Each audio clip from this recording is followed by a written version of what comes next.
இன்றைய குறட்பா மனையோகம். கரியோனும் கணக்கனும் நன்றாய் எனில் நாளும் வளருமாம் காலியிடம். அதாவது சனியும் புதனும் ஒன்றாக அமைந்திருந்து அவை 3ஆம் பாவகத்துடன் தொடர்பில் இருந்தால் அந்த ஜாதகர் காலியிடங்கள் வாங்குவதில் ஆர்வமாக இருப்பார்.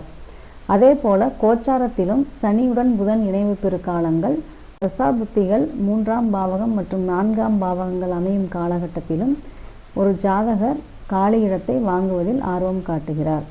இந்த உதாரண ஜாதகத்தில் மகர லக்னம், லக்னாதிபதி சனி 3ஆம் பாவகத்தில் அமைந்திருந்து அது 9ஆம் பாவக புதனை பார்வை செய்வது ஜாதகர் சனி புதன் தொடர்பு ஏற்படும் காலங்களிலெல்லாம் காலியிடங்களை வாங்கி கொண்டே இருக்கிறார். அதே போல 3ஆம் பாவகம் 4ஆம் பாவகம் தசாபுத்திகளாக அமையும் காலங்களிலும் ஜாதகர் காலியிடங்களை வாங்குவதில் ஆர்வம் காட்டுகிறார். நன்றி. வாழ்க வளமுடன்.